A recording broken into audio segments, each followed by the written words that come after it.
Last one up for today. Marriage Story. I spelled it wrong on here. I forgot the E at the end. Merrig. Yeah. The Marriage Story. Yeah, so Marriage Story. So another shift in tone as far as like the movies we had to watch.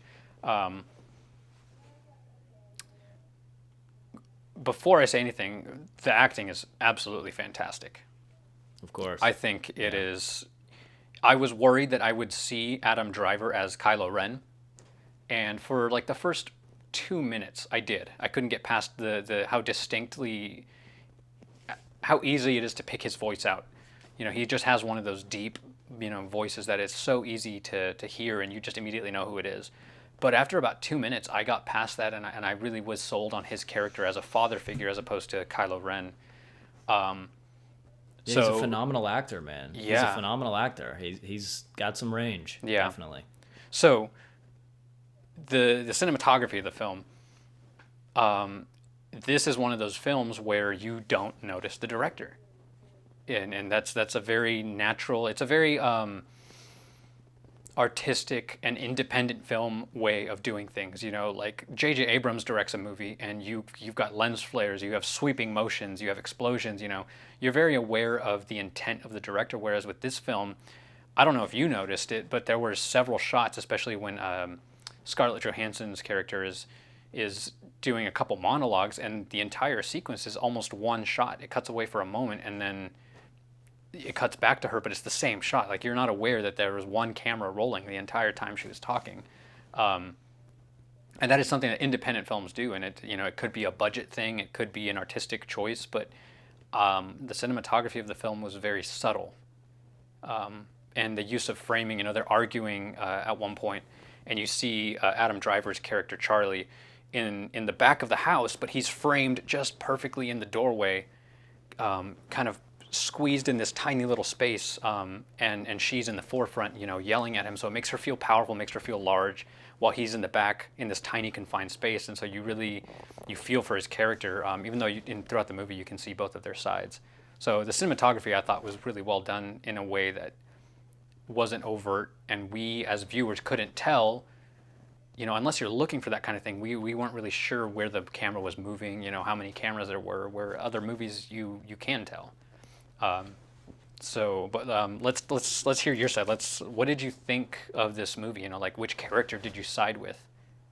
Yeah, man, this movie's been getting a lot of hype lately. Mm-hmm. Like, people have been talking about it. It's a popular movie on Netflix right now. If you haven't seen it, I'll go ahead and let you know I would recommend it. It's very, if I had to pick one word to describe this movie, it would probably be real. This was a very absolutely real feeling movie. If you don't know, most of you have probably seen it. If you don't know and you're interested, basically this movie follow Adam Driver and Scarlett Johansson's characters going through a divorce when they have a young kid. And it's basically, it's sobering. And, I am married. I've only been married for about a year, so, here's my expertise on this, but this will give you a scary look at exactly what a divorce is like. Some people, of course, have been through that themselves and probably related very heavily to this, and that may be why this movie was so popular. But it's very real. And this movie, I could kind of see from a critic's point of view and also from just a filmmaker's point of view why it was so popular. Because I noticed one thing about this movie, that all the scenery, the houses they chose, the cars they were driving, the offices they were in, it was like they just picked out of a hat and said, take me to a random office that's actually being used somewhere, and we'll use that to film. I mean, you're looking at imperfections in all the scenery that give it that just really real feeling. I mean, you feel like these are two married people going through a divorce. You completely get sucked into the fact that it's actually going on. I completely forgot about the fact that it was Kylo Ren. After, like you said, after about 5 minutes, you don't feel that. And this is even coming off of just watching the Star Wars movies. But the acting is phenomenal. Adam Driver is an incredibly good actor. So is Scarlett Johansson. They have a remarkable amount of chemistry. Yeah, and I don't know if that's really actually the two of them or just a nod to their acting ability, but they have a lot of chemistry. This movie, to me, almost felt like it walked the border or walked the line of being like a documentary following the lives of two people going through a divorce. Yeah, I mean, absolutely. it's sobering. As real as it is, it's sobering. And not to say, like, you there go are all the funny way- parts in it. Sure. Yeah, there's they put moments a of it yeah, that are yeah. very beautiful, but you're right, Right. it does feel very much like a documentary. Absolutely. And whose side am I on? I don't think either one. It's like nobody wins in that situation. Like you Hmm. just kind of feel bad for the kid and you feel bad for Scarlett Johansson and you feel bad for Adam Driver. Obviously at the beginning you're siding with Scarlett Johansson entirely. I mean, Adam Driver's character didn't appreciate her in that relationship at all. Hmm. He, just basically she was just an extension of him and she didn't want to be that, and so she broke away from that, rightfully so. And it's hard because that's the kind of situation where I'd imagine if there was no kid, it's so much of an easier situation to Yeah. deal with. But you're looking at a married couple that has a kid, and that's a very real thing. And I'm sure most of the viewers, not most of, but a lot of the viewers who have been through that could really relate to that, because I think they probably, I've never been through a divorce, but I think they probably hit the nail right on the head with that one. I think it was really accurate. It's funny because you And say that from the beginning you're on her side, and it's funny because I was on his side from the beginning. really, Yeah, where I mean, I was seeing it from both of their points of view, and more times than not, I was seeing it through the kid's point of view. But I couldn't get, like, I couldn't imagine the things that he had to go through. Like he literally had to go back and forth across the country just to try and hold on to the chance of being able to see his kid. Um, and I mean, obviously, he's a flawed character. He cheated on his wife. Um, and that's something that comes up multiple times in the film. Um, and then her character is also flawed in the sense that she has a lack of emotional connection. Um, she doesn't. I guess I'm not even sure what the word I would use for her character is, but she has. To me, she feels like an actress who lost her chance to be famous and is unwilling to give up her dream in the face of the fact that she is now going through this very difficult time with her family. And so it's weird because it is very visceral. Like you're seeing both of them go through some psychological like trauma, both of them as they're trying to, fight through lawyers. And it's funny because you end up seeing their entire conversation and their entire life is being spoken at through lawyers at one point. They're not even arguing with each other. The lawyers are arguing for them. And it's bizarre to me because it, I think, is a statement on the judicial system in the United States. But at the same time, I kind of feel like the lawyers in some way are a symbol for the person on the outside, the selfish person, that is it wants to say so much and wants to, it's that like, well, I deserve this and I deserve this, while at the same time we're seeing them in their true emotion in that, they obviously, neither of them wants this, neither of them is willing to admit that they're at fault. But you're seeing that like almost childlike inside the inner child of them as they're defeated. I mean, that's what they are. And it's yeah, this is a really provocative film. Like, oh yeah. I was watching this with my wife, and we were just sitting down, eating dinner, and watching this one. And by the end of it, we're like having not heated, but we're having like a full-on debate about like the imperfections of the divorce system going through the courts and how is it sexist and is it fair. And honestly, at first when I was watching this, I was like, man, like I would not recommend anybody watches this movie with their partner. But actually, I completely feel the opposite way. I would strongly recommend if you're in a relationship of some kind, this is a really interesting movie to watch, because you see how harsh it is, and you see that really, it's funny that you bring up the lawyers, but really I feel like the only people that win in these kind of situations are the lawyers. They're both of these parties, Adam Driver, Scarlett Johansson, they're out of tens of thousands of dollars. That money could have been going to do a college education fund for their kid or anything else. It doesn't matter. The kid loses because his parents are split up and, he doesn't see as much of either one of them. But the only people that actually win in that situation is the lawyers. And I felt like this movie aged me. Like, I felt like as I was watching it, I felt about 20 years older, because by the end of it, I'm trying to be a divorce expert, and so is my wife, and we're going back and forth about this. But it's sad, and it's sad how you see how people drift apart like that, and that's a very real thing. But it'll also kind of remind you of the good things that you may have in a relationship. And help you kind of not take those for granted, because it's a very sobering movie, very real. It's funny that you mentioned that it reminds you of The Good Things, because the movie opens up with them talking about all the things that they love about each other, but are unwilling to say it. And I thought it was weird, because the imagery at the very beginning of the film is warm. It's it's highlighting the good things about each character. She reads her half and then he reads his, and you see what each character likes about the other, which I thought was very 500 Days of Summer-y. I don't know if you've ever seen that film, but it feels very much like that. But then right after they're done saying that, it cuts and you see them in this like white, static and sterile office, and neither of them looks happy, and it's such an emotional shift that kind of sets the tone for the rest of the film. One part of the movie that like I couldn't, like, I was literally watching it like this, like when he's talking about the thing he does with the knife. I know, and he accidentally slices his hand open in the wrong way. Like, that could have gone really bad. I was literally watching it. I was like telling like the girl, as she's like trying to open the door, I was like, open the fucking door, get out so you can call an ambulance. Like, he's like dripping blood all over her. Oh my god. Which I thought was also comical in a way, because like he's trying to cover it, and it's like seeping through his shirt, and it's on the door frame. Like, I was like, oh my god, this guy. Yeah. They meant for that to be like a little bit of kind of comedic relief. Yeah. I mean, it's intense, and it's sad when the kid walks by and he's like laying on the ground. That's kind of a sobering thing too.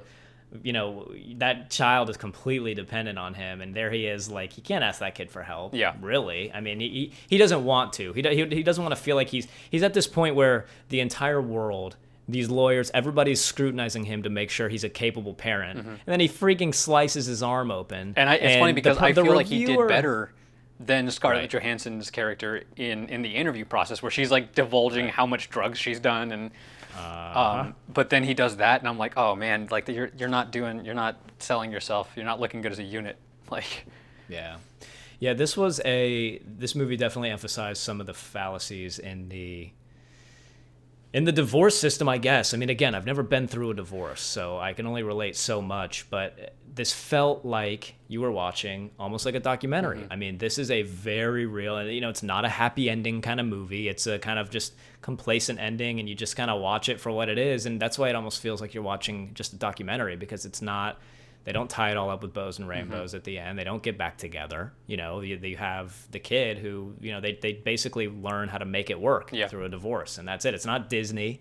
They're not gonna, fall in love with each other again, and it's not a typical rom-com where they go to therapy and the therapist assigns them things, and through doing those they fall in love again. It's not like that. It's real. It's a real movie, and I think that's a nice break for a lot of people, just with a lot of the content that's been out lately. I mean, God, like, the number one show on Netflix right now is like that Too Hot to Handle show, where it's like the super attractive people, and their challenge is, you can't touch each other for a month. Like, give me a break. You know what I mean? Who can relate to that? Mm-hmm. Who can relate to that? But this, I think everybody can relate to it a little bit. Everybody who is either in a relationship or has been in a relationship, or, you can see it. You can use it as kind of a deterrent. Mm-hmm. You can use it as a reminder of the good things.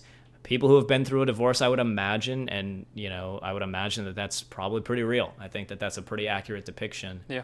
I liked this movie, though. I thought it was a good story. Same. I thought it was interesting. I thought it was different, and I thought it was very well done. It's funny, because it was interesting seeing each of the characters through the other character's eyes, because they're basically arguing with other people about the other person.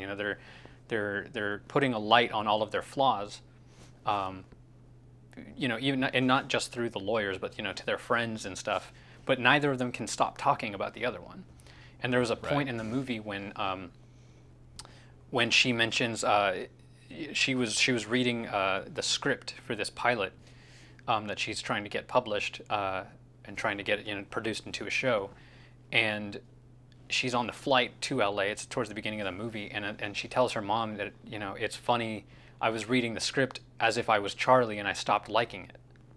And so it's an interesting thing to say, because she's showing that so much of her life was through her husband, and she didn't get to live it herself, like, to the point where, like, she's not even with him anymore, and she can't stop seeing things through his eyes, or feeling his opinion in her head. Which, I mean, it's kind of like, it shows you that maybe they're not meant to work together as a couple, but it's also really sad because, you do see some of the chemistry is still there. Like they're arguing over who's getting what with the lawyers, and you see them share a moment where they both laugh. Um, Right. and so it's really sad because it is very real. You keep saying it is very real that, just because you love someone doesn't mean that it's enough. And I think that's kind of the theme of the movie, that it's not about love. It's more about the communication process, and it takes a lot more than just loving each other to make it work. But there's just so many very real moments, like when they're arguing and he's telling her that he wants her to die. You know, Yeah, he's clearly, he's just speaking out of rage at that point, out of emotion. Yeah. He doesn't mean that, of course. Of course, and, yeah. And And he they, says it they to her. bring that He through. apologizes while he's Right, on his knees. right. And I thought that was a beautiful shot because you have this male character who easily was the one that was kind of running the house. Um, he was the one that did the cooking and the cleaning. He's the one that, ran the theater company. And I think that is a lot of what she feels she resents him for, that she didn't get her own voice in the relationship. But then to see this character who is from what we understand, was the one with the power in the relationship, suddenly brought to his knees. And, we have the image, such a far away image. It's a long shot of the entire room, and we just see her standing over him, comforting him while he's on his knees. And it's the first time that we see him really without power, for real, because, the entire movie he's basically struggling just to pay for the lawyer and to do everything. But it's showing the humanity of the characters. And I thought it was just very well shot. At least, that scene was very beautiful. Yeah. Yeah, I like this one, man. Do you have anything else on it? Because that's basically it for me. I mean, it's, not a whole lot happens in the realm of where the plot goes. It just, you're kind of watching the process kind of play out. Yeah, so I did notice a couple things. One I noticed was that Monopoly kept being brought up throughout the film a lot. It did. And I'm sure there's significance there. I'm not a huge Monopoly player. I think it takes too long, so I'm not, but I feel like, and money gets brought up a lot too. And so I wonder if there's some significance in that they were playing Monopoly, maybe, I don't know. I mean, I'm just bullshitting at this point, but maybe their entire life was a game that they were just trying to win. And, they mentioned that, there is no winning a couple times in the movie. But one thing that I thought was really interesting is that we see two Halloweens throughout the film. And in both of those Halloweens, Adam Driver's character Charlie, in the first one, he plays the Invisible Man, somebody who is not there, and that's very much what he feels like. Like he's lost a voice at this point because all of his communication is through this lawyer, Right. which I think is super interesting. But then at the end, when they've kind of made it work, it's been a year, and they're figuring out how to be co-parents, and he's in the same city and stuff. He goes as a ghost, and you see, the family at the very front, dressed up like the Beatles, and they're all, in beautiful, bright colors, and he's in the back of all of them with a sheet covering him. And you don't even notice it at first, because the very next shot, he's got the thing folded up in his arm, and you don't see the costume anymore. He's not wearing it. But I think it's just interesting that he chose to be a character that is basically invisible for both Halloweens. Yeah. And I think there's a very powerful symbolism in that.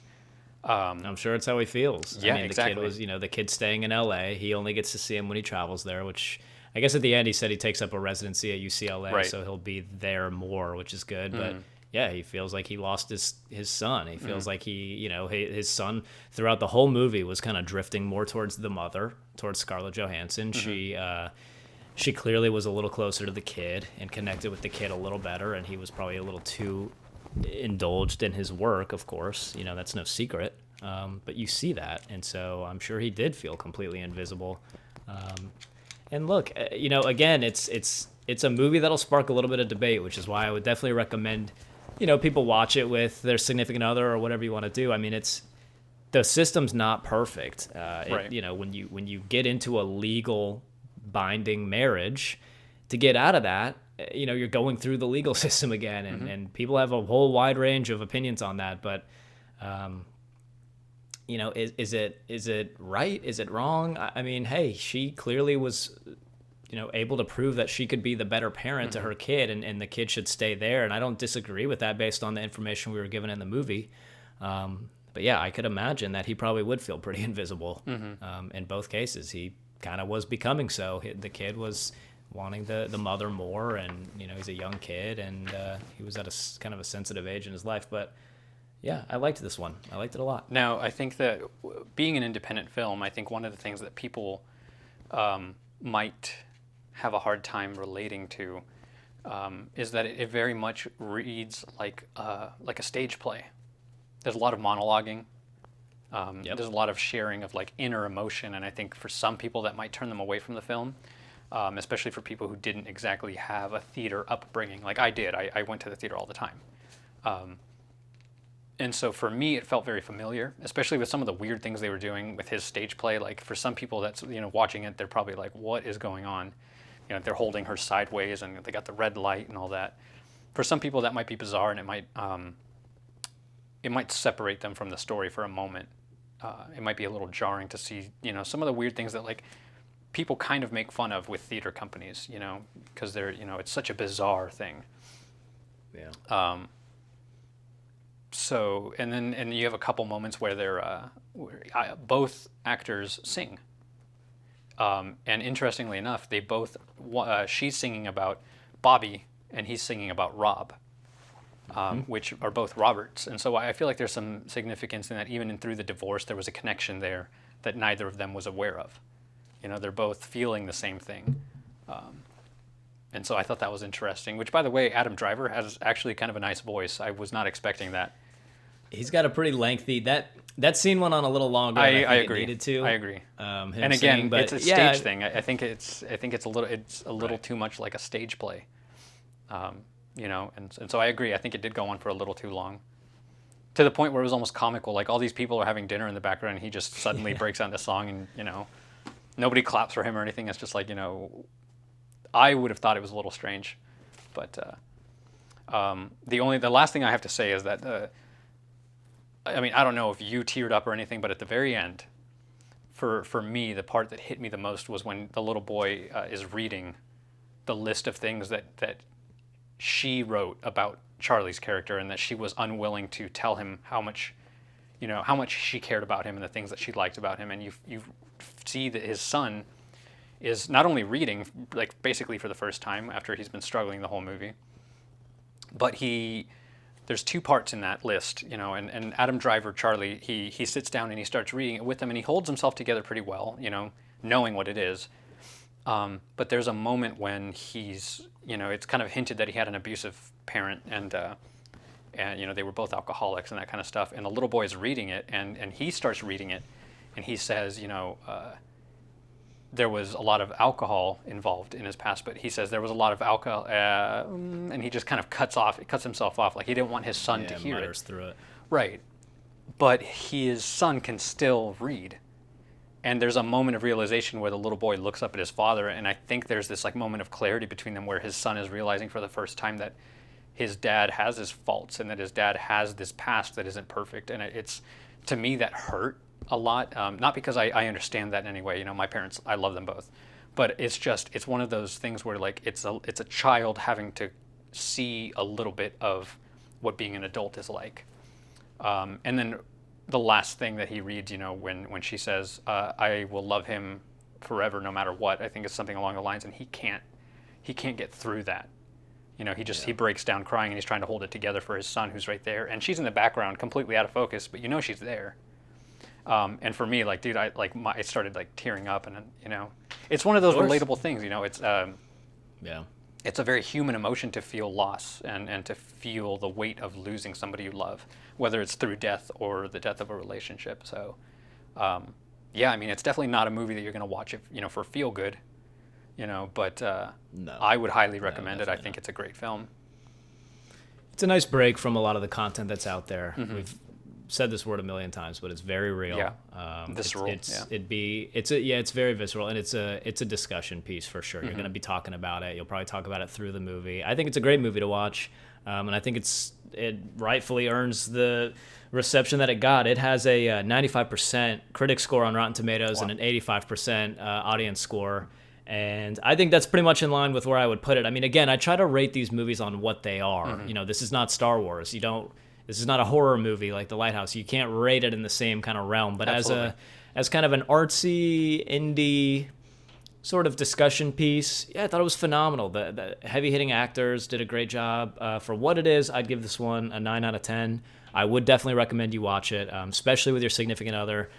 Whether you have or have not been through a divorce, I think everybody can kind of at least appreciate what they're going through, and I think that's kind of the genius of this film.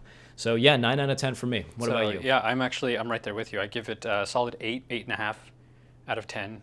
There's a few things that work against it, like some of the monologuing.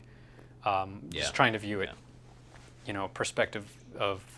I'm trying to see it through the perspective of some of the viewers who might come into this not really knowing what it is. But solid movie, honestly. Solid acting. The cinematography is great. It's subtle. It's not in your face. The writing is great. It touches on some real human emotions on a real level that I think anybody can relate to. And it feels complete, even though it doesn't have a happy ending. Yeah. So agreed. Yeah. Yeah, so go watch it. And that's it. With that, we wrap up episode 1 of Critic and the Common Man. So if you guys are still with us, again, comment down below for all these films. Let us know what you think. Smash the like button, the subscribe button if you want to hear more. We're going to definitely be coming out with some new content here. We're just starting out with our social media pages too. So if you could give the Instagram some love, we'll be coming up with everything there, but we'll keep you posted. And let us know what movies you guys totally want. yeah let us know what movies you want us to review, and we will do it. But we're all stuck at home, hopefully for not much longer, but movies are universal. We'll still be watching them. So that's it. Critic and the Common Man, episode 1. Thank you guys for watching. Chris, take us out of here. That's it. Peace. Later.